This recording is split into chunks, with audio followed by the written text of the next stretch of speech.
on the move. Little dance step was good. Couple of bounces. Can take it himself and launch long. Inspirational. Time ticking away. Stop it. For Silvani. What about that? Mackay. Two in a minute. And they are dancing now, the Blues. Almost Mackay. Walsh, here he is. Straightens up and has delivered.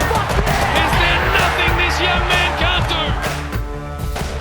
Hello and welcome to the Navy Blue Corner. I'm Ian. I'm joined as always by my good mate Lockie. And look, the Blues have beaten the Crows by 48 points. We're 6-2. We're into the top four. Lockie, I don't want to get ahead of ourselves just too much, but how... I've genuinely looked at the AFL app like more than 5 times since the game just to make sure we are actually sitting in fourth because it doesn't feel real. No, it doesn't. And yeah, like we'll get to that. We'll touch on all the should we have gone on with it and where Carlton is sitting. But look, I'm just happy that we are winning games and just what we went through for the last couple of years and how, look, this game, and we talked about it with the North Melbourne game. We've been struggling with these ones for the last couple of years, going into the, okay, we need to beat this team. We should be beating this team. And what normally happens doesn't go that way. And Adelaide have been a team we've honestly struggled with the last few years. Beat them last year, but they have caused us some issues previously. And just to, again, game done pretty much at halftime, but then definitely done at three-quarter time was just such a great way to go about it. I guess, what did you make of the game? Any big sort of talking points that you've come out of it? Well, it's funny. I had a similar, just on that point there, I had a similar feeling in the North game where after about 5 minutes, Adelaide kicked the first couple of goals. And after 5 minutes, I already felt, wow, I can tell that we're going to dominate them today. Even though they got those couple of goals on the board, it was like, we are just so clearly a class above this team in so many areas. Yeah. And I think maybe that is my biggest takeaway from the game. What is our biggest strength right now? We are just so strong in so many aspects of our game, with the Twin Towers obviously dominating to the best, tall forward duo in the game right now. Our midfield being incredible, and again, Weeders is an All-Australian. The backline is holding up so well. It's like we are, all the question marks that we had going into the season are being answered, and we're delivering all across the field. So. Yeah. How's that for positivity? Mate, I like that because being at the ground, I was there, you were there. Gee, the crowd, when the game started, I don't know if you felt this, but I just felt like the crowd was nervous as soon as it started. It was up and about, crowd's quiet. going, bounce goes, dead silence. And then they kicked the first one, quiet. They kicked the second one. You could hear a pin drop, and it was... You could. I'm glad you felt confident at that stage because I was still a bit nervous thinking we should be the better team, and I feel like we're showing it in little bits, but then they're just getting this easy goal. And then really, from that point onwards, it was really all our way, and I like that point that you did make because really from then, when we got wrestled back to control, kicked those few goals, we felt like the better team. And even though for the first 2 quarters, we sort of get out to a couple of goal lead and then they kick a couple. And that was starting to annoy me a little bit. It was just, can we just go on with this? It seems like we just don't have it in us to go on with it and just kick them out of the game. And then all of a sudden that third quarter happens and game shut out. And it was amazing, wasn't it? Our best really is just clearly, maybe this is just a nuffy thing to say. I don't think it is. Our best, I honestly think, is better than what Melbourne can do at our peak. Like the way that we move the ball, the way that we win at the contest, our 2 forwards are better than Melbourne's forwards. The issue is we're just not playing at that for a whole game of football just yet. But for me, like the positives that I'm seeing when we're able to play at our best, it is ridiculous. But it's just obviously about getting that consistency, and that's why we are where we are. And look, again, it's only in Adelaide, a team that isn't a top 8. They're a team that's still kind of in this rebuilding phase. But you can only beat who's there. And we're all pretty nervous going into these 2 games. Can we do it? we'd been stifled in our ball movement. We weren't taking these risks. We were going into our shells. We were kicking scores and then disappearing. We weren't playing well in the third quarters. I feel like we're learning and we're building and we seem to be getting better at all these little things. And yeah, the opposition maybe is less talented than some others we face, but do you feel like we are learning as the weeks progress in this season? Without a doubt. I know I struggle with this, and I think a lot of our listeners may too, to just get out of this exact game and think about where we are and think about how far we've come. Because you and I would have been sitting here a year ago saying, why can't we play more than a quarter? We have a good first quarter, and then the last three we're struggling to hold on to our lead. So the growth from there is astonishing when you really think about it. And that's where we shouldn't have this frustration. Well, we can have this frustration about us not doing full four-quarter performances and letting them, kick a few goals in the last quarter. But God, it's so obvious when you scale back and you see how much we're improving, even as this season goes on. And I truly believe that, because on the weekend, I thought we had 22 contributors, and saying that, there's still areas for improvement. Like, we didn't get any goals out of Durden and Owies, and I was still happy with how they performed. So yeah, growth in so many areas. Like, oh God, I know we're going to go into all the specifics, but yeah, it's impossible not to feel that growth is real. Because like you go back to that Freo game and just how bad everything was, and immediately I think of the Gold Coast game too, where as soon as you take away what we do best, you take away that corridor, we go into our shells. And yeah, the opposition maybe hasn't been as good the last few weeks, but I mean, I don't think Adelaide are a horrendous team. I would have them close to a Gold Coast anyway. But we seem to be learning and figuring it out. And I guess our ball movement, we're continually taking risks. We haven't gone into our shells in the last couple of games. And that's what I'm excited to see now that we've kind of proven it again to ourselves. We've got that confidence up. We've got a somewhat tough run of games coming up that's really going to sort of set up our season. Yeah. I'm happy we've been able to get that confidence back, see how, okay, if we play like this, we're going to win games of football, because I think you need that confidence back into the game plan. And we almost seem really happy to keep possession of the ball. Like, our disposals pretty much every game this season, we've been the winner in that department, dominated by quite a lot. And what I was really impressed with again this week was just the confidence of, look, we got the ball. It doesn't matter. Let's just keep chipping it around, keep switching side to side. Eventually, it'll open up. We'll get an option, and then we'll go. It didn't seem this panicky. We've had 2 kicks. Okay, long down the line. And yeah, maybe a better opposition will sort that out and we won't grab that option because there'll be more pressure. But I'm liking that all these little things that we've gone, okay, this is the issue. This is the issue. We seem to be fixing that. That was one of them. Do you have anything to say on that? And then any others that you've been happy with the learnings? Bloody oath, I do. It stood out a lot for me. And you're right. It's, we have faced weaker opposition these last couple of weeks, so time will tell. But yeah, the risks feel so calculated, and we feel like we're pulling the trigger at the right times. And I love the patience, like you said. I think it's something I've noticed a lot from Fish over these last couple of weeks. Yes, where he, in the past, he can be that guy. It's like, let's just whack it on the left boot and move it 40 meters up the field. And he's looking laterally every time he gets the ball. And how can we retain possession and then take those risks when we should, and bite off those 45s and bring it back into the corridor when we can.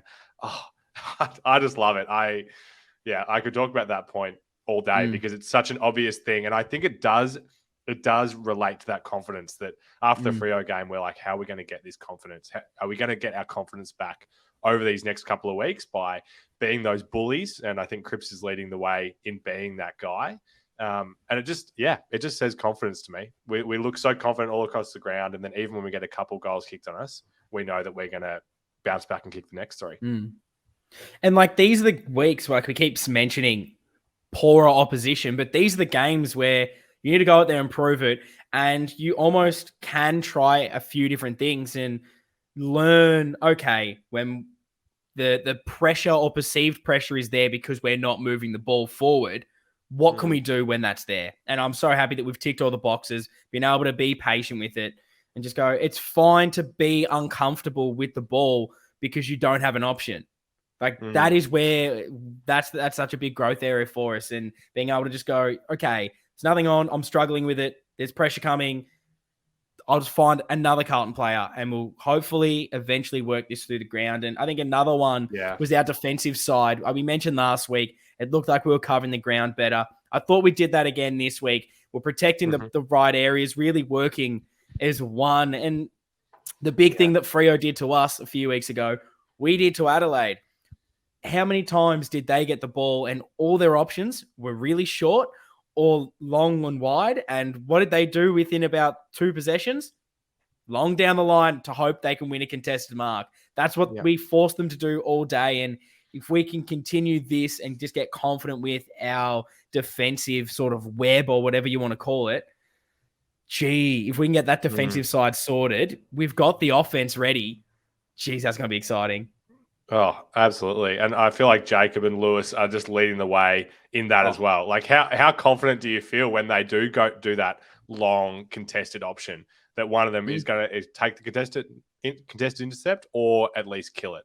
Like it feels like 99% 100%. of the time one of those things is going to happen. I guess one other really pleasing thing that comes to mind, because I go back to like that, the Richmond game is one of my favorite games of the season, and how we were able to, especially Gov was instrumental in the way that we were getting the ball inside 50.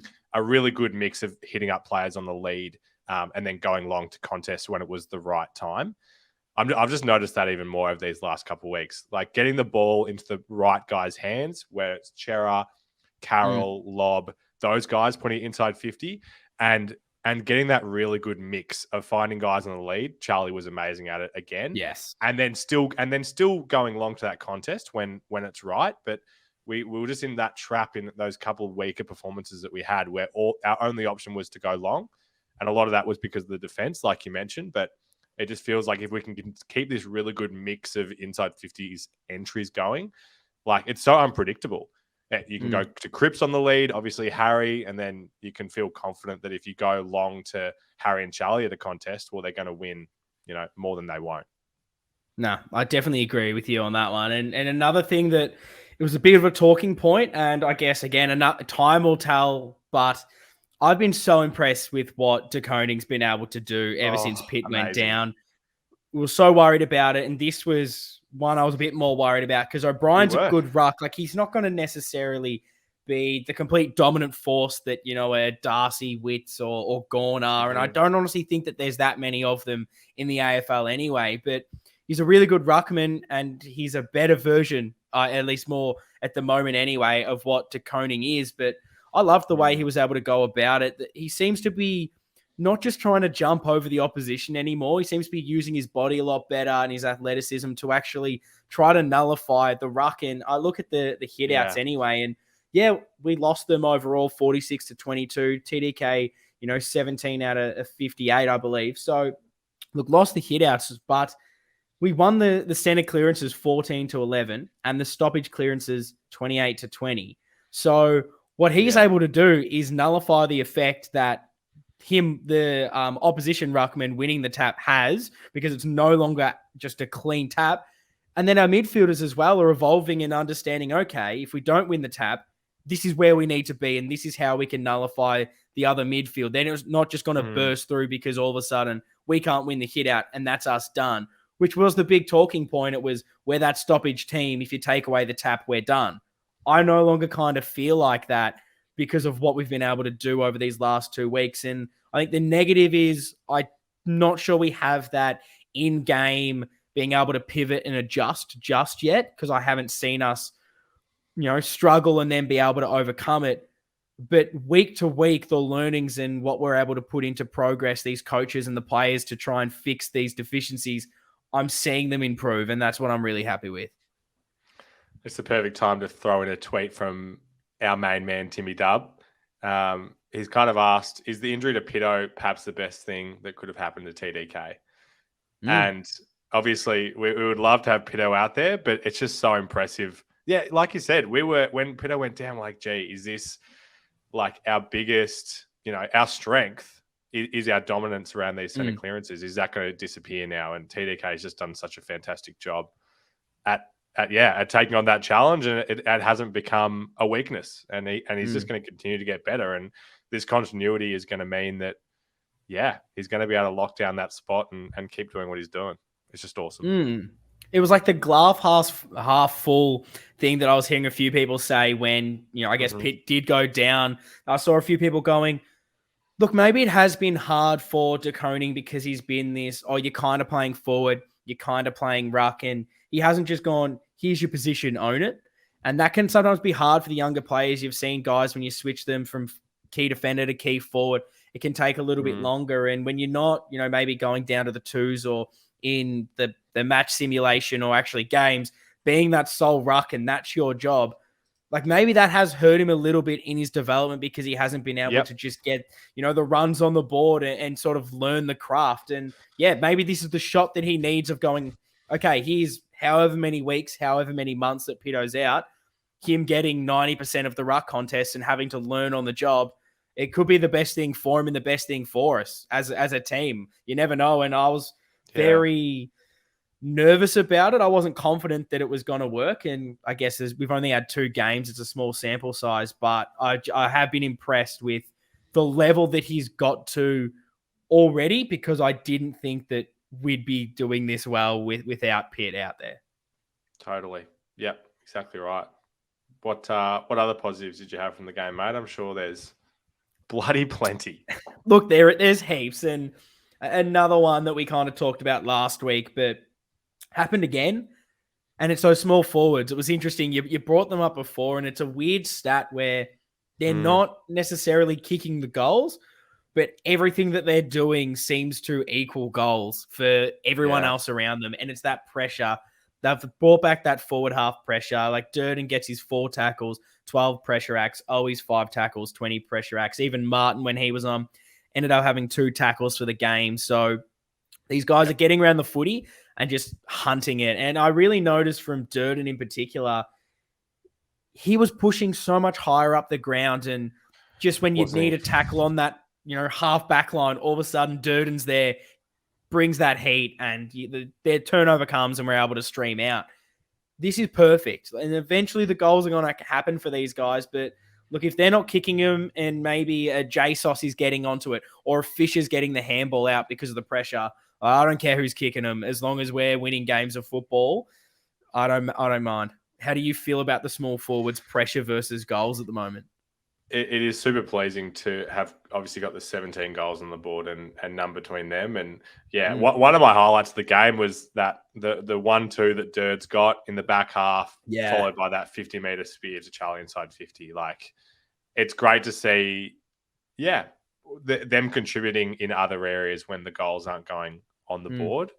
And we talk about it every week. Everyone's got their role that they need to play for this team to get wins, and for them, it's not going to be the disposals, and the goals is part of it. And I dare say that if there's no goals for an extended period, then other guys might get a go. But I know that's not what you're saying. But the tackle pressure, and it just feels like so many of these things relay back to the confidence. And we've spoken about it. Like these guys must have struggled so much to get confidence in the continuity over these last few years, where it seems like any time that we've turned a corner, something goes wrong. And now we've had this extended period of this season feeling like everything's improving, and the confidence just shows everywhere, and that tackle pressure is a big part of it. And I think even more than just their pressure, I'm just seeing a lot more movement from our forwards in general, which was something we heavily criticized earlier in the season. And you just see how much their movement, a Durden pushing up the ground to apply pressure, all of a sudden there is just space. And who gets on the end of it every single time? It's Charlie. He had an unbelievable game, and we'll definitely touch on him. But I think the whole forward line working as one, everyone moving everywhere. Charlie, all he has to do is stay deep, and all of a sudden those pockets will open, and someone, we've got so many players. You got Sard, you got Doc, O'Brien. I could keep naming all of them that can hit that 50 meters straight onto Charlie running into that space. And it's just going to create more chances for every single one in that forward line if we are actually working hard and And then it goes back to the midfield working hard to cover space. Every single person in this team has to do it. And look, I can't fault them today because that's why we got the win. Every single person working as one. It's going to make for some interesting team change discussion at the end, which I always look forward to. My favorite part of the pod. Definitely does. And I think that kind of segues perfectly into my next bit, which was, I guess, everyone playing their roles and kind of talking about that bottom six or so. Yep. And I thought they all played really, really well. They did what was expected of them. Like I look at Carroll in his second game, 18 disposals, 10 kicks out of those as well at 72%, 6 score involvements, 15 pressure acts. Like, are you expecting anything more? Like, is this insane for you, what he's been able to do in his first 2 games? We actually had a question about this, so let me find it. David Madden, are you surprised that Carroll is getting some opportunities at centre bounces so early in his career? I am very surprised. Yeah, I didn't see this coming, and obviously there's the opportunity that's arisen with Hewitt missing a few weeks. But yeah, God, they must have a lot of faith in him to be doing this, and he's delivering. Yeah, where do we get more from Carroll? You know, where does it come from? He's doing his role perfectly. And I like that it seems like Vossi and the team are kind of changing things up. I've seen Fisher go in there a lot more, and we're getting a lot more out of him. So I think if we can rotate as many people as we need to through there and have so many different options, get a guy's hands on the footy, we're just going to be such a better side. And for him to get these couple of minutes so early on, but not maybe suffer like a Dow and O'Brien where they were just thrust in and it's like, you have to be in every single one of these because we have no one else. Like I think this is definitely going to help him because he's not getting burnt. He's not getting exposed. He can still do his stuff on the outside for the rest of the game. And just to keep getting these performances so early on to boost his confidence, I think it's great. And I'll touch on a couple of others like Jack Nunes, who I criticised heavily in that Freo game. Again, 14 disposals, 8 kicks at 71%, gets that goal, 5 score involvements, 2 tackles. Like the pressure's there, the work rate's there, which is what I was really angry with, I think, when he came back in that Freo game. I just didn't think he was working hard enough. I didn't think he was using the ball well enough, and that's definitely improved over the last 2 weeks. And then the 2 kind of more maybe surprise packets was Cottrell coming on as the sub, and was that his best game he's ever played for the club? I'd say so. Did he put a foot wrong? I thought he was electric. I thought he added like a weird spark. I was not expecting it at all. At the 11 disposals, 8 kicks at 91% disposal efficiency he went at with those 11. And that's been the biggest thing for him. It's like, you're not winning enough of it. You're not using it well. I just thought he kept it simple, did the smart thing. And he was one of those players that were just creating that option in the center of the ground, which is where we need those guys to be for that 45 kick. And he has the 5 score involvements, 11 pressure acts. So I could not be asking any more of Matty Cottrell. He almost makes it really hard to say, should he come out of the team? Because of that performance, you kind of want to reward that, which is not something I think I ever would have said or expected from him this week. No, you're not wrong. You're not wrong. Great for a half a footy. The lid's not off for Matty Cottrell yet, but I'm liking what I'm saying. Yeah, look, he definitely needs to do a lot more for me to get like ridiculously excited, but I just didn't expect him to be anything like that. So I was very impressed. And it's amazing what happens when you win a game of footy. All of a sudden, your bottom 2 players become absolute world beaters and the lid is absolutely off. But someone I'd love to get your thoughts on, because almost unfortunately, our man, Lockie Plowman, comes out with illness after his best game he's ever played for Carlton. And you were kind of just really, I think every Carlton supporter was going, is this a new Plowman? Like, I really want to see what could happen in this second game. Doesn't happen. Boydie comes in. What did you make of his efforts? Well, as you know, I've always backed Boydie in. I've always known that this was coming. No, God, I was very impressed. Yeah, I definitely didn't think that he had this in him from the early signs that we saw, and I need to put my hand up and say that was a guy playing in his first game and everything, and that the development would come, and he was so impressive. Like, obviously, he was incredibly brave in that contest where he got cleaned up and got straight back up, and he's got that hunger and that bit of something about him that we've been calling for. And some of the boys are starting to show it, like Cripper and Newey. He's just got that little bit of nasty about him. And yeah, really impressive. Like, it's just about doing your role, like when you're called upon. Because, look, I don't want to go on the negative, but look, Boyd's, he's not in our best 22. I don't necessarily know where he like does fit in necessarily, but if we get an injury, if there's someone coming out, if he comes in and does that every single time, that's perfect. Like, that's the perfect little depth player. And like, you never know, could he evolve and become something else with this opportunity? He's still young. He hasn't played that many games of AFL footy, but 13 disposals, 10 kicks, which again, these guys that, your Carrolls, your Nunes, your Boyds that are meant to be those better users of the ball.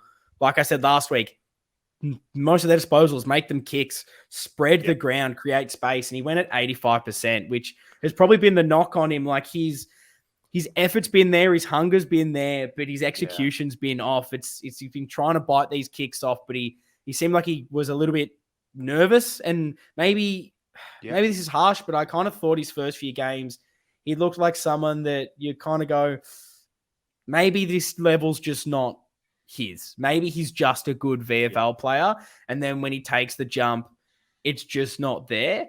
But if he can, again, play something like he did this week, I think that's there. Going back with the flight is something that I wasn't sure was in his sort of, toolkit. I didn't know that, so that's good to see. And then, 4 score involvement, so another one trying to rebound.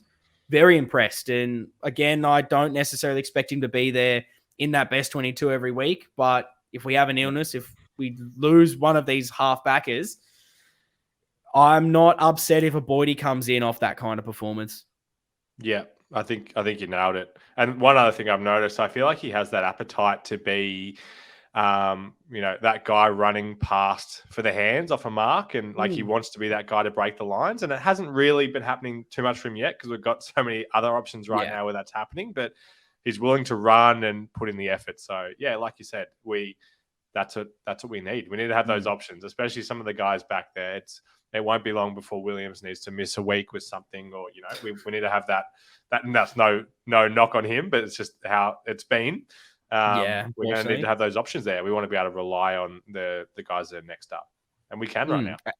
Yeah, and I guess it kind of repeats what I said last week, but you look at that, the main loss, the Freo loss, those bottom players all had stinkers and couldn't win the football, did nothing with it, turned it over, to again see those bottom players be, I wouldn't say like the best, but more than serviceable, like above average, and really put in some really good shifts that help us win that game. That's where this sort of jump is going to come, and that's why we're in the top 4 at the moment. Who else has really impressed you from this game? Because there's definitely a couple names I want to talk about. I mentioned it earlier, but I just need to give him one other shout out, and we did have Aaron tweet about him. Is Lewis Young our most unsung hero? He's been rock solid and the perfect partner for Wiedering. I don't think we really saw it coming to this extent either, that he'd be doing this by round 8. Definitely not. I mean, thank you, doggies. I don't know. The team that has no key defenders, why they've given this man away, I don't know, but I absolutely love it because, again, 14 disposals, 11 kicks, went at 100% disposal efficiency, 10 marks, 7 intercept possessions. You talk about like the rock with Wiedering, and I'm starting to feel so confident whenever he goes near it. He's intercepting well. He's just not putting a foot wrong, and I'm really excited to see what happens when he comes up against maybe a Geelong or a team that have like 2 really key forwards, 2 that are really good, because that's where I want to see whereabouts he matches up. Because at the moment when he's taking that second and being able to play a little bit off him, he's performing incredibly well. So that's probably like the growth I really want to see. But I guess not too many teams at the moment have that. So that's going to be really exciting to just see if he can be that like Liam Jones, where you're pretty confident him being one-on-one. Yeah, I mean, that's how I'm feeling right now. And you're right. That's time will tell. And there's so many of the things that we talk about which are going to be tested when we play some of Yes. these better opposition. But yeah, just so pleased. Again, we were like coming into this season, it's like it's McDonald who seems to be the number one option behind Weeders now, and then Young may get a go. It was very early that Young got to get that chance, and he's taken it, so it's great.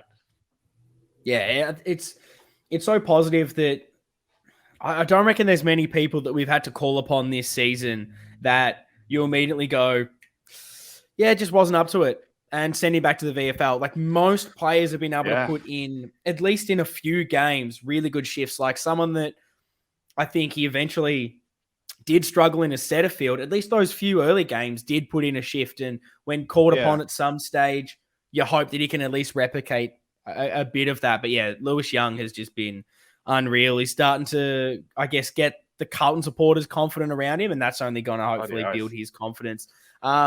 Two players that we need to talk about. One in particular, we've mentioned him previously, but how good are our two forwards? They are, would you say, because you've got your Lynches and your Rewalds. You've got your Camerons and your Hawkins. I think we've got the best two forwards in the comp at the moment. What do you reckon? Of course we do. Mate, the numbers don't lie. The numbers do not lie. Let me get it up as well. And these numbers, like you look at what Charlie's been able to do off zero football. This is just not getting spoken about enough. I was very nervous at the start of the season just to see what we were getting, because you look at how he was at the back half of last season and you're going, if he's getting picked on form, like he's not, because he was pretty average, but yeah, hopefully, like he wasn't really clunking the ball. He didn't really know his positioning. Nothing seemed right, but given the ball in his hands, he was still able to kick those goals. And you're just hoping that, gee, if he can just get that continuity, play a few games, will that come back in? He's kicked 6-3. He had 21 disposals, 10 marks. Disgusting. That's just insane for a guy that, what is it, bloody round 8? He's played 8 games of footy this season. His marking's back. He's clunking everything. There were so many times that I don't know how he even got hands on it and got to it. He seems to be kicking everything. His jumping is back. We're still not even seeing I wouldn't say this is 100% Charlie back yet either, which is just stupid. Yep. Still got room to grow. Still 25 years old. Yeah, it's crazy. You mentioned it. Like when he returned last year, it's like, okay, good. So glad he's back. What can he be now? Yeah. We have no idea. I think you and I, when we did our season predictions, we were like, well, it's pretty obvious that Harry's going to be our leading goal kicker. But, we hope that Charlie can be the second guy. Yeah. What? Wow. Who saw this coming? And How were we so wrong? I still feel like he doesn't take all the opportunities that he could be. Like he's still missing some of these, these snaps and these shots from not the hardest angles that he could be getting. So, yeah, keep getting that confidence. And, yeah, back-to-back Coleman's different players. You don't see that. That'd be hard too often. And the thing that just excites me so much is you look at, and I've been trying to draw parallels with other teams and try to look at things who have been successful. And every team has their sort of superstar match-winning players. And normally that's, your couple of midfielders, your one defender, your one forward. And, Richmond have been really, really good in the last couple of seasons of having two key forwards that are able to do it. And that's so hard to stop, because if you're able to nullify one, the other one's going to go out there and kick it. And now to have two that are up there potentially going to win the Coleman medal, it's insane. Again, you can maybe stop Harry and nullify his effect, but he still kicks 3, and then you can't stop Charlie's kick 6. And the way that they're playing at the moment, they're still so kind of different players that I don't think you can kind of stop either one. I think at least they're both going to kick you 2 or 3 every week just because of the way they're playing. And if we can keep creating the space for them, they're just going to kick more and more. And like you mentioned before about us needing to see how the Weeders-Young combination goes up against when we play two really strong key forwards. It's the same issue that teams are having facing us. They're going to have that that dilemma on who goes where, and inevitably their second best defender is going to have to go to one of these guys. And there's not many teams out there that do have those two guys that can do a really good job on both. And the thing that I'm trying to sort of like change the way I'm thinking is I feel every week when we do the match build-ups, I'm always going, oh, this team have this player. These are the things that we need to stop. And I never kind of think, well, what are the opposition thinking? And last year it was kind of, okay, Cripps isn't really playing amazing, but if you can stop him, try to nullify Walsh a little bit. If you can stop Harry, they're pretty much done. Now, I feel like teams are going, oh, geez, how are we stopping this midfield? They've got so many players that run through there. Cripps is kicking 2 a week, getting 35 touches. Walsh is getting the ball. Chera, Hewitt, like Kennedy. How many of them can we stop? Like they just keep winning it out of there. They're explosive. And Jesus, when the ball gets down there, how are we stopping Harry and Charlie? Yeah. And then, JSOS is in there kicking a couple. Fisher's now being someone on the outside. Like we're starting to get so many different components of our game that now that we're coming up against teams, maybe it's not there like just yet, but I do feel like teams are going to start to be very worried, and other supporters are going, oh, I really don't want to play Carlton because they could just kick 10 goals in a quarter and put the game to bed at any stage. If we give them an inch, they're going to take it. And that's scary for, I guess, a really Carlton supporter point of view, because we have not had anything close to that in years. We've been going, can we maybe have a nice quarter where we kick a few goals? Now that seems to be happening every single week, and it's just about getting all the other ones around that a little bit higher than they have been. If my lid wasn't off already, it'd be in the stratosphere right now, mate. Keep that up. Keep that up. I'm happy that I'm getting you nice and positive, because just before we touch on something else really positive, I do want to, dull things down, try to keep that lid on. Sure. And that is the fact that we were messaging throughout the game, and I believe at 3/4 time, you may have cursed us. I believe you sent me a text message along the lines of, gee, I love 100-point wins. And thanks for that, because it didn't end up happening. Me out on that. But it is kind of the main talking point of that game, particularly at the end. Did it kind of sour the win for you? And is it an issue that we aren't that team that can completely bury a team, go on with it, get that 100-point win, or are you just satisfied with, I guess, the level that we're at currently? My opinion is, did it sour it for me? Yes, a little bit. And do I think it's a problem? I really don't think it's a problem at all. Because, again, like I kind of started the podcast saying, I just have to remind myself of where we are on this journey. 2 months into being coached by Vossi, coached in terms of games actually being played, and where we're kind of at as a team.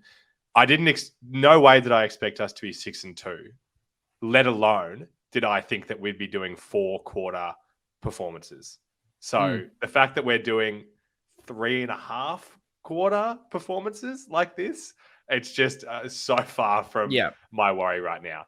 Having said that, it is hard for that not to be soured a little bit when you're watching the percentage in your mind just go up and up and up. It's like, yes, we're finally recovering this percentage that we lost and it's not there. But how can you expect, someone's going to, I wish we had a statistician on this show that could just pull some random stats for us while we talk. But I'd love to know the last time that we won 2 games in a row by 45 plus points. Because it would have been in ages.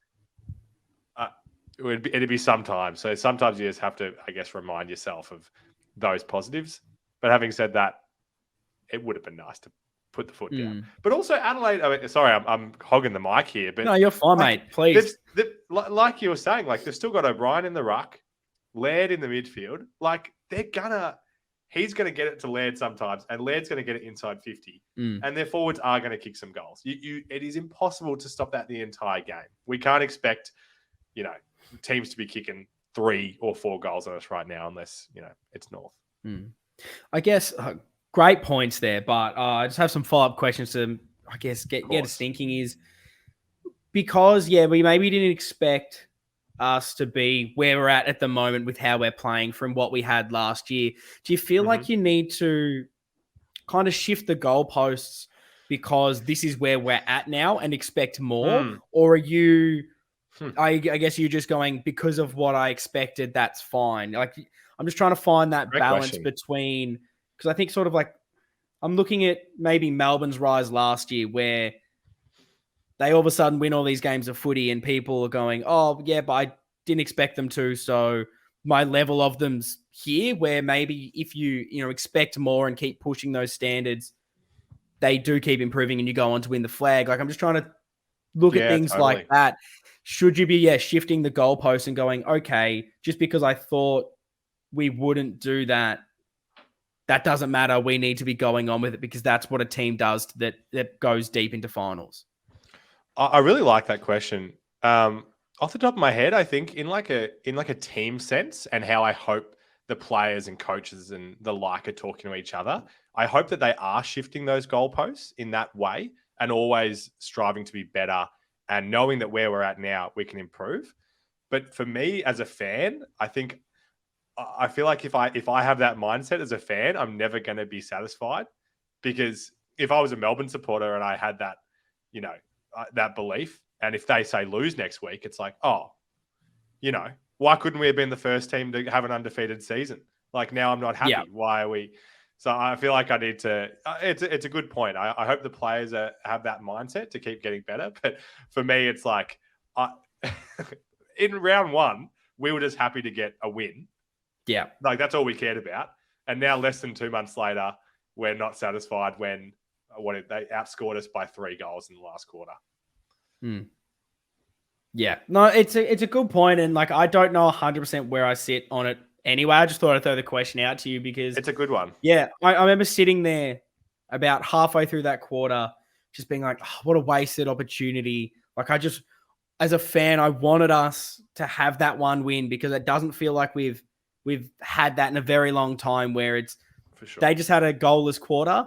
Let's not let them kick another one, and let's kick another 10 and just completely shut it out, because I think your mind casts back to the Hawthorn game, the Port game, where you let these teams back in and all of a sudden the pressure builds. And look, we did well to keep them out of it in the first and second quarters and then blow them out to such a margin where you could go off the field and have no one out there. They still weren't going to come back and win that game because the margin was so big. But I was sitting there getting annoyed because you look at the percentage on the ladder, and I think as far as the percentage, I'm not as maybe annoyed about these games looking back. I'm probably more annoyed about the Hawthorn and Port games, because it's hard to be upset about a 48-point win.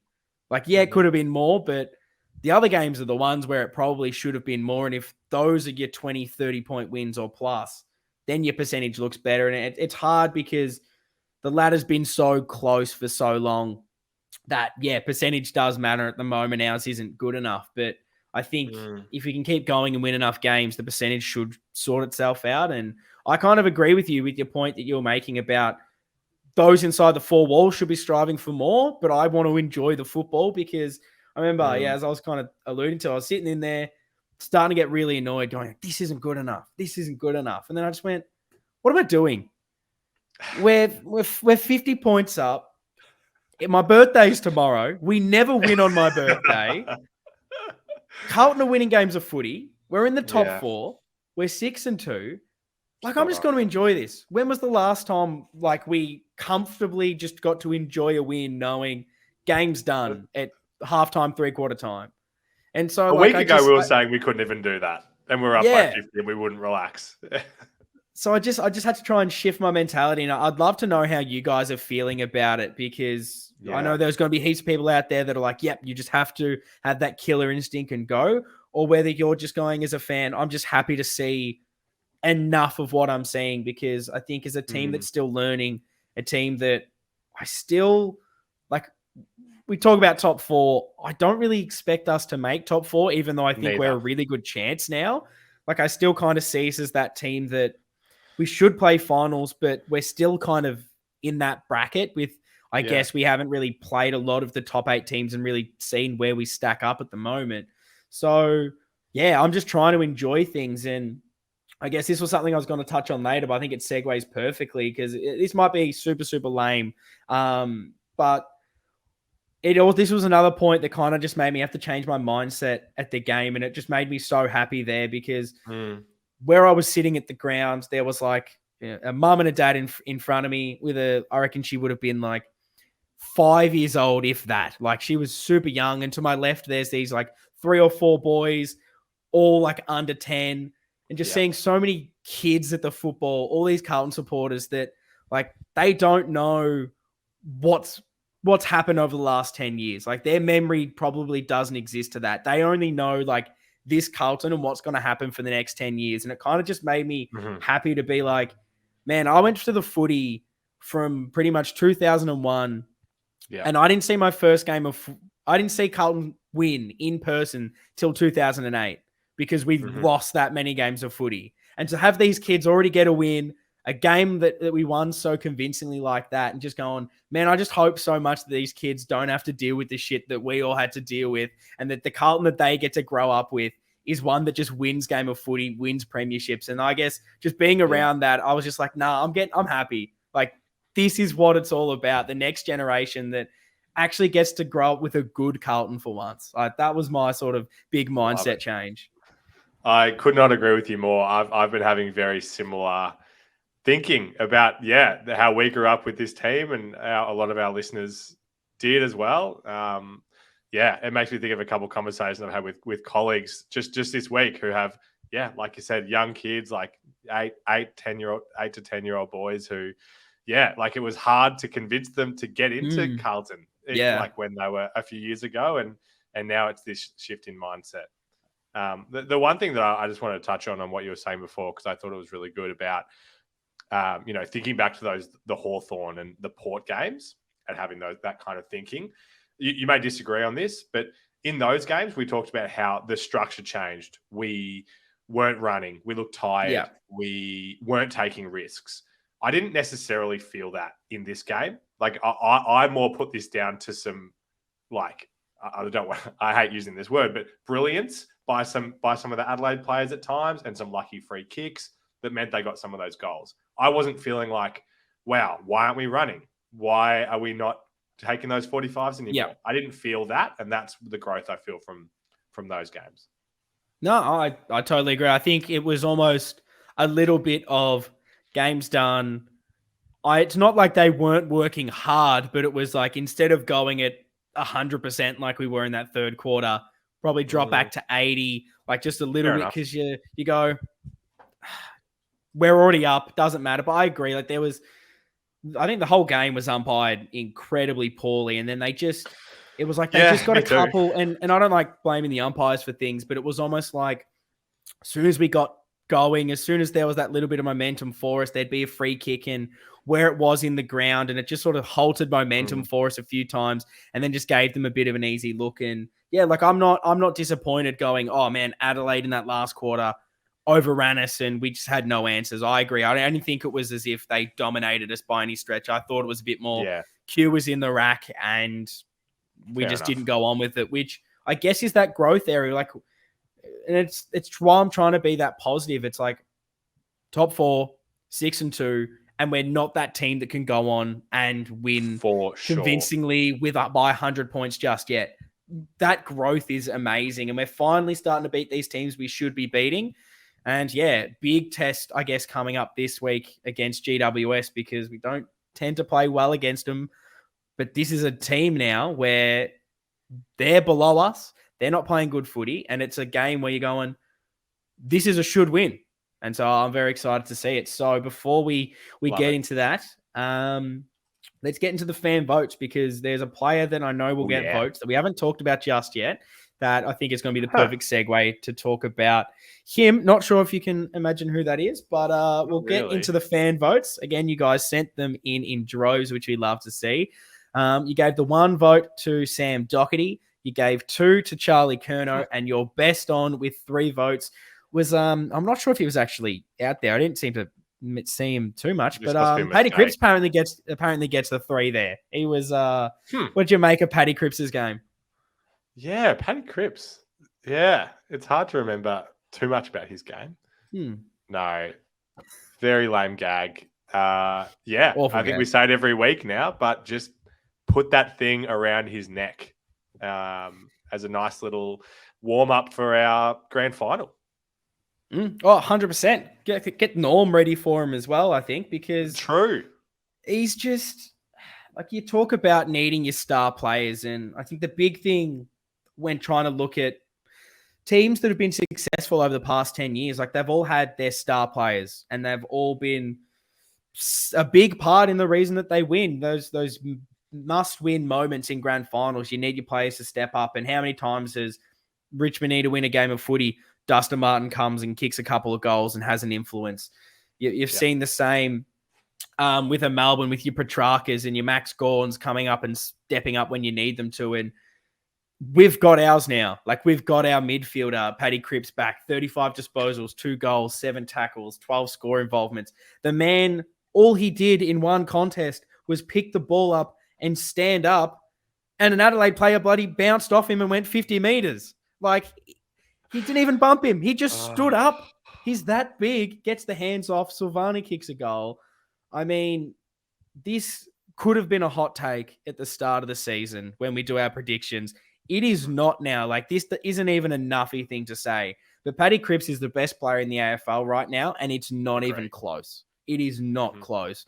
I have not seen a player have the influence that he has had. Like, even the Paddy Cripps of a few years ago when he was at his peak, this is a whole nother peak. Like, what do you even make of what he's been able to do and how much that has had an influence and effect on the rest of the players around him? I have to, not a direct quote, but paraphrase Kane Corns. I don't know if you saw what he was saying on the Sunday Footy Show, saying best 8 weeks he's ever seen from a captain. And he's doing everything. He's breaking away from packs and taking running bounces. Like, where has this man been? Like, this was the man that couldn't basically break a walk, into a, away from a walk into a run, and all he could do was handball last year. He does literally everything now. He's take a bloody ruck contest when you need to, get a hit out to advantage. Like, he's a presence up forward when he rests up there. It's just ridiculous. I can't even. Nothing but injury could stop him from winning Brownlow this year. And I am touching some wood. Don't say that. I guess a question that I just thought about then, because I've seen a couple of people mention it as well. And it's interesting because kind of like the last couple of seasons, it seems as if he's sort of tried to take what we've all said. He's trying to take too much on, do a little bit too much himself. What he is taking on seems so calculated now. Like, it never looks like the Paddy Cripps of, he's trying to get that one extra breaking of a tackle. True. He's just doing the simple things. And when he goes, it's so obvious that was the correct call. And like, there was a really good bit of footage of him calling the player to go wide to get the handball. And you see a lot more of this communication from him on the fly. And I just think that he's doing the simple things, but then he's doing incredible things that you're like, he's making it look simple. Like, how can someone consistently be getting 30 plus disposals and 2 plus goals every single game? It's just, if he keeps this up, this could genuinely be one of the greatest seasons we've ever seen from a player, from an individual standpoint. You made a great point. I hadn't even thought about that. Pretty much every single game last year, there was at least one moment where you would shake your head and go, why did you bite that off? Yeah. Why didn't you just? And it's not happening. You're so right. Unstoppable. It has to be said that, obviously there's his health. And now that he's back to that and everything, but we haven't had Hewitt these last couple of weeks, but having Ches in there, Walsh's support, Kennedy lifting as well, just having some better quality around him must just make such a difference to his confidence and workload. Even though, I shouldn't say workload because he's getting more disposals now than he did, but the pressure is just off him. 1,000,000%. So did Paddy Cripps get your 3? I'd love to hear your votes. He did, similar to the fans as normal, but not the same. I did go 3 for Rick, 2 for Charlie. And I've given 1 to Ches because I just thought he was just fantastic. So, like, we know he's such a good user of the ball, works so hard. And I love some of those entries inside 50. You know, he's just fast becoming one of my favorites in the team, and I thought he deserved the one this week. Yeah, look, I'm not happy with you because I thought that was going to be my little smoky that I got to add into there saying, oh, we haven't talked about this player. I'll just put it in there with the one vote. You've stolen that there because I've given Chera the one vote as well. 27 disposals, 8 score involvements, and you could pretty much copy paste what Lockie just said because it was just his decision-making by foot was just perfect all game. He just found the right option and having someone else in that midfield that we've kind of spoken about the last few weeks that just knows how to use it and actually hit up targets. It creates so much for us going forward and it's exciting. Paddy Cripps, I actually gave the 2 votes to. Wow. I gave the 3 to Charlie and it was so hard to split those. And I think I just had to give it to Charlie, maybe because I'm sick of giving it to Cripper. But also just because I was so amazed with what Charlie was able to do. And it wasn't just his marking ability, the way he was moving around that ground, getting hit up on those leads. It was just one of the best performances I've seen from him. He's so close to that Doggies game where he kicked 7. And I'd love to see him eclipse it. I want to see in the next... Okay, I'm challenged for you, Charlie, if you're listening, which I know you are. In the next 3 weeks, you've got to kick 10. I need to see it. It's bound to happen. Man. He kicks 10. Harry kicks 6. Let's get it happening. Wowee. Probably won't be seeing any goals from Dirts and Owies that week unless it's, a 200-point win. But at this stage, why is that off the table? It's not. Yeah, look, if that's happening, I hope that, Owies is marked in the goal square and it's just hands off to... Oh, exactly. To Charlie to kick another. Someone that I don't think we've touched on much that he was, no offense to Doc, because I thought Doc had another unbelievable game. And he hasn't been someone we've spoken about. But there was another guy that was very stiff not to get my 1 vote, and that was Fisher. He was just... He's having an absolute run at the moment where his last sort of month of footy has been great. We've been really getting him involved a lot more, pushing up, 23 disposals, 13 kicks, 2 goals, 11 score involvements. Is this small sample size? Is this the player that we all hoped we were getting with a Fisher and what we were hoping he evolved into? And is that just too early to say? I mean, it definitely is what we were hoping he would be. Whether he can keep it up throughout the season, I mean, it's the big question of all these things. But yeah, this is what we hoped. I think when you and I went to his first game those years ago, and we were like, "There's something here." He can be that guy, and he's playing his role perfectly. Very fair for him to be in the votes for some, and the club had him as best on, which I think is great. Good to see him getting on the scoreboard. Yes, that's important for a guy like him. And like I spoke about earlier, I just felt like he was sometimes he hasn't been that calming presence in the past, and he has been a bit erratic, and his kicks have sometimes been, a bit wasteful and like just looking to go long. Yeah. But right now it feels like he is that calm guy and he's making the good options. Yeah, I think if we're going to be that team that can win finals and go all the way, we need these creative types to be getting a lot of the football, creating, setting up goals and scoring themselves. And that's what I've seen so far from Fisher over the past month. And I just hope this can continue because it's the play we need. We've had, a Jack Martin. Again, he's got a bit of an injury. He's out, even though he's shown a bit. Those high half forwards, it doesn't seem like we have a lot in our squad. We've got, a Cunningham and maybe a Josh Honey, these kind of players. They're injured. They're not playing just yet. So we're going to need Fish to keep playing like he does because this is some exciting football. So I guess, do you have any other fan questions as well for me, Lockie, before we get into talking about the Greater Western Sydney build-up? Well, yeah, absolutely. Got a very good call out from Darren Hodge here. We didn't touch on him much. Not that he's had that good a season because we know that Jack Silvani is just getting a game because of that name. 100%. So it was good for some of those thoughts during the week to have been quietened down. Did you have any notes on his game? Because we didn't mention him and he just continues to deliver. Yeah, he just I don't know what to say. He just does what you have almost come to expect now, which is crazy. Like he just goes Yeah. in there, plays his role, sets things up, brings the heat, kicks goals, and that one goal where Cripper stands up, kills a Oh, how bloke good was it? just by standing up, handballs the ball off. I was perfectly behind that on the wing, and it was one of those kicks that when you're behind it, even though it starts out wide, as soon as it was off the foot, everyone stands up because you just know it's going straight through, and it was a great moment. And yeah, heart and soul of this football club. I love to see Totally. these different role players and what they're able to bring to us at the moment, and for so many of them to be kind of in form as well, it just kind of shows you exactly where we are, which is hopefully can keep going against these tougher opposition coming up. Yeah, absolutely. Well said, mate. He deserves some success for everything he's been through with the club. So yeah, we love to see it.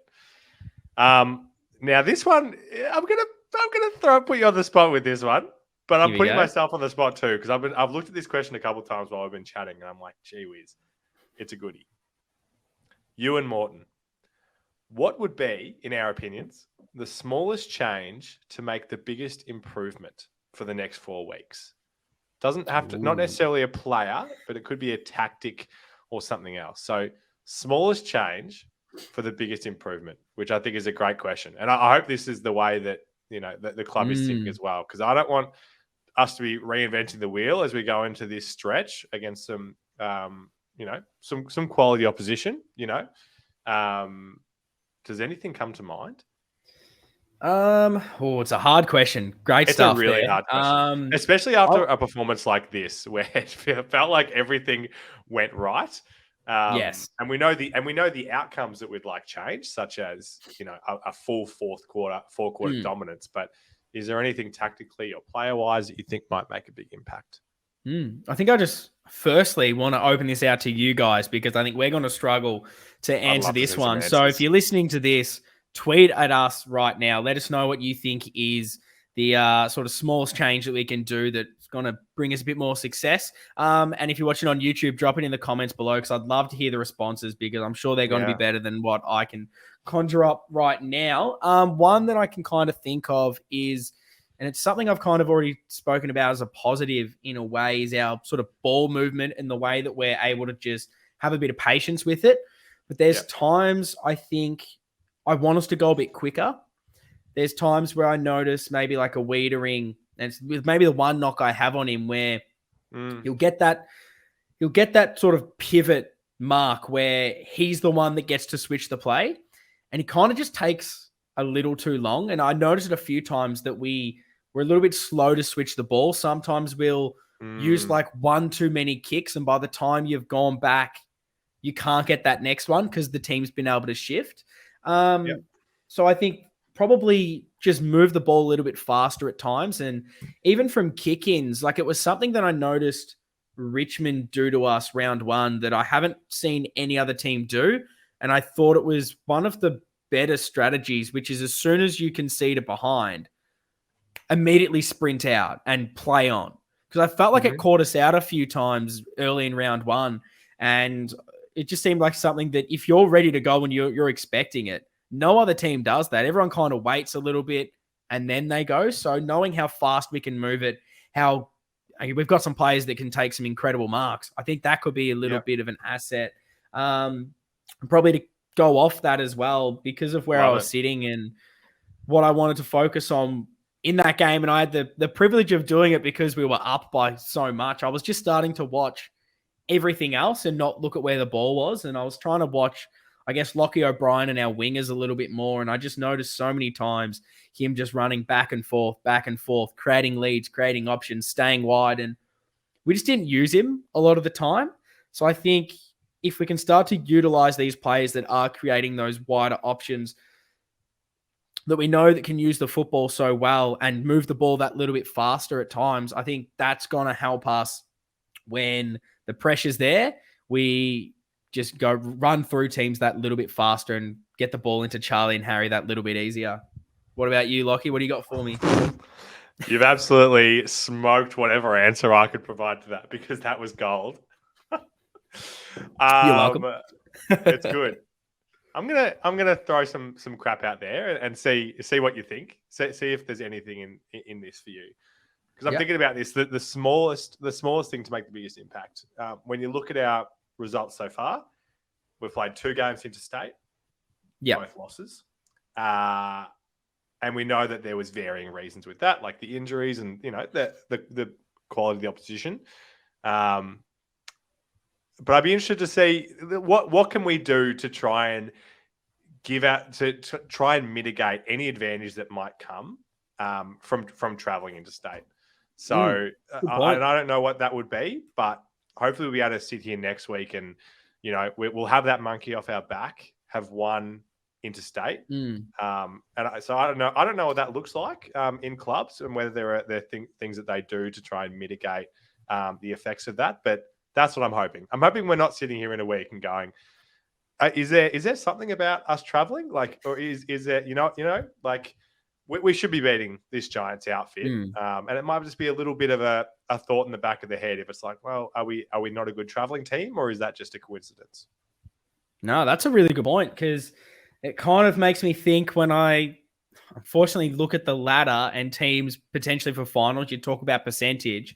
And you've got a Freo, you've got a Brisbane, a Sydney are in there as well. Plenty of teams that, if the draw works a certain way, a final could be interstate. It might be an elimination final. You go out, you don't get a second chance. That's going to have to be something that we are good at because, you're right. We've traveled twice, lost both of them. So, even I'm just trying to think on the spot. Most of our finals losses recently, if you call it that, interstate. They're all interstate too. West Coast, Brisbane, Sydney. Did we lose to Sydney twice? Yeah, lost to Sydney, I think, potentially twice. Yeah. Here's a question for you, kind of tangential to that, just off the top of my head. Say we were playing a final next week? Would you rather? No, sorry. Say, I think I know where this is going. Do you think we play better at the G or Marvel? At the moment, it feels like Marvel, which I don't think I would have been able to say ever, because we used to be garbage at Marvel. It was like we need the big space of the MCG, and I don't know. Maybe I don't know. I think I want a bigger sample size because I think if you play Adelaide and North anywhere, you should comfortably beat them. So that's maybe the thing. But if you look at the way we played against Richmond at the MCG, that worked really well. But yeah, it seems like at the moment, weirdly, you've got to give your hat off to Marvel. Is that the new stadium? Ooh, I don't like it. I know that's why I changed the question. I changed the question because I definitely rather watching us play at the G. But I don't know. There's something that tells me chuck that roof on, take the elements out of it. Is where we're strong at the moment. But anyway, bit of a nice get better in unfamiliar territory. I like it. So did you want to start to... Do you have any other questions for me, Lockie? I do, and it's going to be the perfect segue, as always, on this show. We do so very well. Our final question, Harrison Petkovic. Who comes out for Hewitt next week if he's good to play? Is the easy answer Jack Martin? Yes, that's a good answer. Is that I think. Because Cottrell's not going out. You can Ian's put the lock on him for the rest of the season. Him and Boydie, you can't get rid of him. No, it's interesting because if Hewitt, firstly, I'm not sure. I just have a feeling that Hewitt isn't going to be ready to go. Too. Is that how you're feeling? Yes. Like, I don't know. I think we're going to see him next week. I think the way they were sort of talked about the injury, it didn't sound great. And we know that we're not getting a lot of information on our injuries, which has been a bit of a bugbear. Should we talk about that? at least he's got until Sunday to get right. But yeah, it wouldn't surprise me if, because we're traveling, they just go, just have one more, make sure you're 100% right. And we're kind of in a lucky position where we're not desperate. Like if he was in our team last year, it would have been like, we need to rush him back because who else do we have to throw in there? Whereas now we've got guys that can cover it. If he does come in, I mean, that's the hard part because like I genuinely can't. I don't know who to drop because there isn't a perfect replacement. Because I don't want to drop a midfielder, but then you're worried that you have too many midfielders. Like, is it too many if Hewitt comes in and you get rid of another position? What do you think? It's really hard. It's really hard to think in that way as well because, yeah, I mean, he's going to be getting CBAs. So who is losing them? Carroll's probably the first one to lose them. Then is Kennedy the next one to lose them? And then where is he playing? Is he going to be forward? Like spend more time forward, or is Cripper going to have more time forward? Yeah, I feel like the expression on your face is you currently fitting the puzzle pieces together, which I'm struggling to do because I'm literally looking at the team trying to find out who is there that I go, oh yeah, you can go out, that'll be fine. But I'm struggling. I put Hewitt in the bucket of if he's fit, he has to come in. And even, my policy around I agree. Omitting players after a win is that I don't like to do that where we don't have to, but I put him in, I don't want to see him have a week in the VFL, for instance, if anyone's thinking about that. But I don't know where that fit is right now. I think the hardest thing as well that I'm trying to compute in my brain, which is never a great thing that you want happening. Not a lot going in between these years, but it's you got your Jack Martin coming out, and we really don't have that half forward player to come in. Like the only maybe replacement that you have for him is Motlop, but like you look at his stats again this week, and I don't believe he kicked a goal. I didn't see the game myself, so I don't know what influence he's having around, but I'm not sure it's enough that he's knocking down the door so far of saying, yeah, you've got to come into this team straight away for as soon as someone can come out. So it's a tough one if you're looking at in isolation, a straight in for Martin, because there's also not many magnets I feel we can really move around that make sense. Like an O'Brien, I don't want to see there. Nunes isn't a half forward. Maybe Boyd can spend some more time higher up the ground. Like that could be something. But even a Cottrell, like I don't really love him. I was just going to say that. Higher. So it might have to change things around. And I hate to maybe say it, but does like Fisher have to, do we lose a bit of Fisher because he has to play that little bit deeper at times? Or could be. Do we try to say, hey, De Koning, you're going to have to ruck for a little bit longer because we need sauce in that forward line? Like it sort of, it's probably not the best injury considering the players that we have available that Jack Martin out, I think, at the moment, which weirdly I didn't think I would be saying about a month ago. It feels like the perfect honey time. Were he good to go? Yes. It doesn't appear that will be the case. Real interesting one. I mean, like you said, Cottrell was a sub, and that performance that he put in that half would suggest that he could move into the team. I don't know. Like if I'm thinking about it, if I'm with you, it feels unlikely that Hewitt would come in. I can see a world. Shout out to my dad who doesn't like when I say I can see a world all the time. I could see a world where it's Martin out and Cottrell in, and then someone like Plowman or Setters as a sub. Can you? It's a weird one. We sort of mentioned him last week. You only have the 17 disposals this week, but could you see like a Willow coming in to add to that sort of midfield? Maybe we've seen him kick a couple of goals previously, and he has been kicking a few in the VFL this year. Could you see a world where he comes in over a Cottrell because maybe he has a little bit more forward power? I should have kept these receipts from tweets that I saw, but the people that were saying that, why doesn't Willow get a game last week after he kicked those few goals was saying that they never want to see him play in a Carlton jumper again. Oh no! After this was VFL he that bad? Performance. And again, I didn't see any of this game either. But we know that it was a big drop off in that last quarter in that game. What about Marchie, mate? How have we not mentioned Caleb? We've been going for an hour and 15. Don't you worry. He's still on my run sheet, and I have not forgotten about him. Don't you worry. But yeah, anytime you concede 10 goals in the last quarter and lose, probably a few players that may not get a call up. Even a Paddy Dow, like 33 disposals, kicks 2 goals. I heard a lot of people on Twitter even saying, his last quarter, when the pressure came, sort of went into his shell a little bit. And a lot of people are saying that's why he's not in the AFL, which, I didn't see it, so I can't necessarily comment on that, but I thought it was some interesting points from those that did. But yeah, at the moment, it doesn't, even though we have, I guess, some depth, it doesn't seem like there's a real obvious play to come in. So yeah, I think for me, if Hewitt's fit, take him out. Sorry, put him in and take out Martin, who's obviously injured. I think that's just the simple change, move the magnets around. I think we have enough talent in there to get the win. I'm not really into starting to throw some other players in there. Maybe this does make sense. If you want that half forward that they seem to like, who seems to come in when there's an injury, he had 28 disposals and kicked a goal in the VFL. Is this Lockie Fogarty? Is that his little role to come in? Almost forgot about him. I could see a world where that happens. Well, I thought you were going to say Campos, another bloke that people are saying needs to get in there. Yeah, interesting. He seems to have moved back, but unfortunately, I think someone's almost gone past him, and this is the man I really want to talk about, to be honest. Segue before I go into that.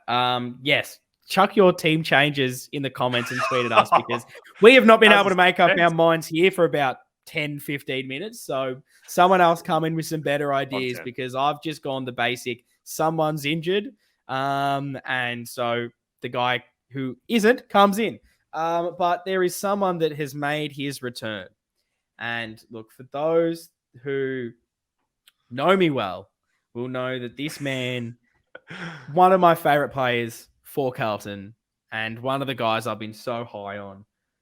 I'm just so happy to see him back. I was out for dinner, a little bit of a birthday dinner when he was playing, and I literally said to everyone at the table, I apologize. I'm not being rude, but about every 5 to 10 minutes, I will be going on Twitter to make sure he's not injured. I need the Caleb updates. I need to see what's going on. A little bit more important than what's happening at this table right now. I need to know what's going on with my Caleb. And to come in and get 20 disposals for a key defender is ludicrous. What do you make of Big Marchie finally playing some footy and getting through unscathed? It's been a long time. It has been a long damn time. I'll just be so happy when he, pulls on that AFL Guernsey again, gets out there. I mean, the question to throw back to you, do you see a place for him in this current setup, injury-free, in terms of our current 22 injury-free? Like, where do you see him fitting? I don't know who necessarily comes out. I haven't done those calculations, but he comes straight in for that McGovern role for me. Because that's where I always saw him. I saw him being that third tall, the guy that can intercept. He always seemed like he read the play really well, could come off, intercept, or spoil. I always loved when he did it, and I thought that he was going to be that perfect third tall for us. And unfortunately, he's had those injuries. And the thing I'm really excited to see is, can he be that lockdown one-on-one defender? That's going to be an interesting thing. But maybe he doesn't have to be, because we have a Lewis Young there that can potentially do it as well. I still think with the way I've spoken about Gov being that third tall, and when we lost that, we've lost a key component to how we want to play. I think that if he's gone for most of this season with that hamstring now, we need someone else to do it.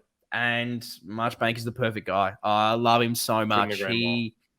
He's one of everything he does on the football field is so sexy. I absolutely love it.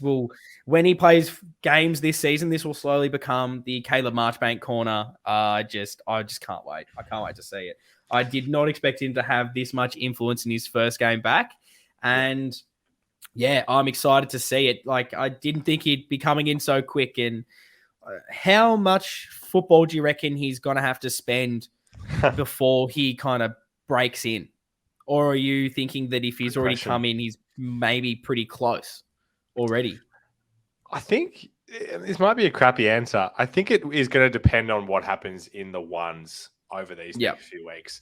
I'm not even sure if it's really in his hands now. Like, I feel like if we have a really nice win this week, they'll just the club will continue to play that card of let's, give him time and play him for 3 quarters and that kind of thing, just to make sure everything's okay. But yeah, so I don't know. I mean, yeah, I don't see a world where he plays next week, for instance. No, but it feels close.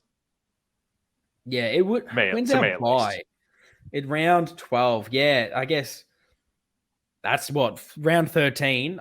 Week after the bye is 4 or so weeks. That's what I think. I honestly think after the bye, give him a month of footy, and if he's performing well enough, like he supposedly did in this game, then get him in. But I guess it probably becomes a bit more of a form thing now. Can he be the player that he needs to be? We don't know what we're getting from a guy who's been out for this long, so I'm very excited.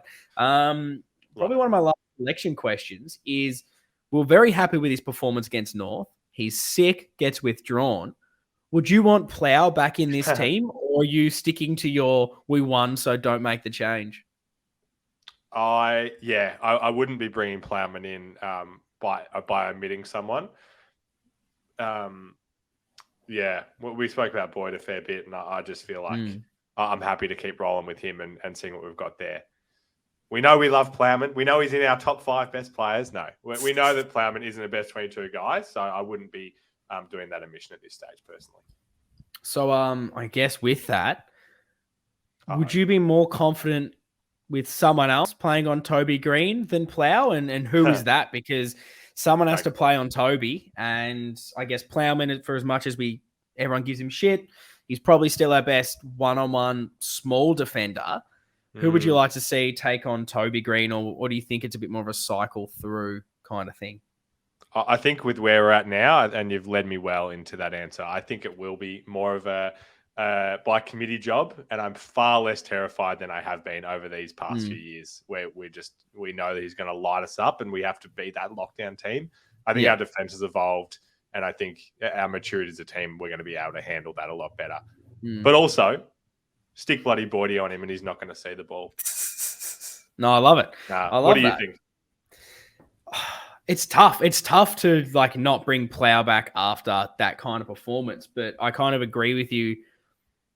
We've won the game of footy. Everyone's played well. I don't really like dropping guys when I think everyone has put in a shift. I'm not necessarily the guy, I guess, like you, that goes, we've just won, so keep it. If I think someone's had a kind of poor game, I'm happy to change things up. But I just think everyone played their role, so I'm happy to roll with it and see what happens. And if they don't fire against GWS, then change it up and see what happens, because we've got a few players now that can potentially come in. But let us know all your changes in the comments. Absolutely. Because we'd love to hear them, because I don't know how well we've gone through that one, but it's been a bit of fun. I want to kind of go last thing. I know we've been going for ages, but why not go for a couple minutes more, because this sort of next run is going to set up pretty much our season. We've talked about being 6-2, being in the top 4. But, the opposition that we've maybe played at times hasn't been amazing. We've only beaten one team in the top 8. I believe that is correct. We've lost to Freo. So coming up against some opposition where we've got GWS away. We've got Sydney, who nearest on the ladder. They're a good team. Can we prove that we can beat teams in the top 8?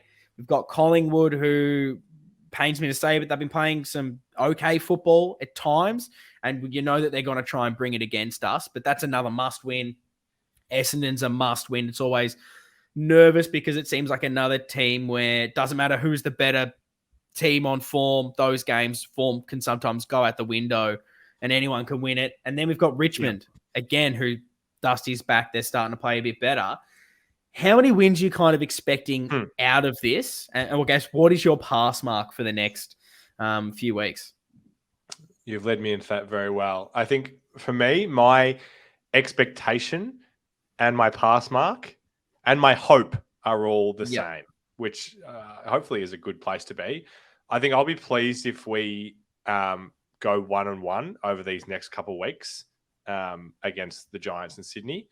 And then I hope that we can go win 2 of those 3 against our rivals. So if we can go into the bye with 3-2, So that would mean that we are 9-4. Ooh. I think that is a fantastic outcome. Any less than that, I'll be disappointed. Any more, like, I don't know if the lid could really go much higher, personally. And I'm not going to put my finger on where those will be, but we know that Giants have been a team that we've struggled with. Sydney are a great team. If we can pull off one against those two, that's great. And we know that we're better than all of Collingwood, Essendon, and Richmond, but I don't see it as realistic that we're going to win all those three in those high pressure situations where we're at. Yeah, and like, what have we proven so far? And that's kind of going to be the fun part. I kind of agree with you that I don't want anything worse than 2 losses. Like, if you lose 3, then that's kind of setting you back that little bit from all the work that you've been able to do early on. I hope that we can be better than that, because you look at it and on paper, the only team that you should probably lose to is maybe Sydney, but then it's in Melbourne. And you want to win that one. You want to prove that you can get that scalp and beat those teams in the 8. So yeah, I think that it's going to be so exciting. There's a world where we win all of them. There is, and that is weirdly to say that's realistic. Where you look at where we're at the moment and what our best football brings. So yeah, again, let us know what's the pass mark. What are you going to be happy with? What are you satisfied with? And who do you want to win? Where are the wins and losses coming from? Because we always love to get into the nitty gritty of it. Because I agree with you. I think that Sydney GWS, one of them is probably a loss. And then I think, while we're still not perfect, there's probably going to be another hiccup, because like, that's it. While we're getting very happy because we've obviously won some games of footy, we're still both pretty realistic, knowing that there's going to be a hiccup. Like, we're going to lose to someone that we probably should beat, because that's just how football happens. And then we're probably going to beat someone that we probably should lose to. And that's all part of the evolution. And what I've been very happy with, which is sort of my theme of this episode, is we've had some losses that we didn't want. We've had some wins that we didn't expect. But I've seen progression, and that's what I want to see over these next, 4 or 5 rounds of football. And we're excited for it. So GWS is the next one. Let's go out and absolutely smash it. Again, thanks for listening, guys. Remember to leave some reviews, like, subscribe, all of those fun things. We'll be back here next week. See you guys next time.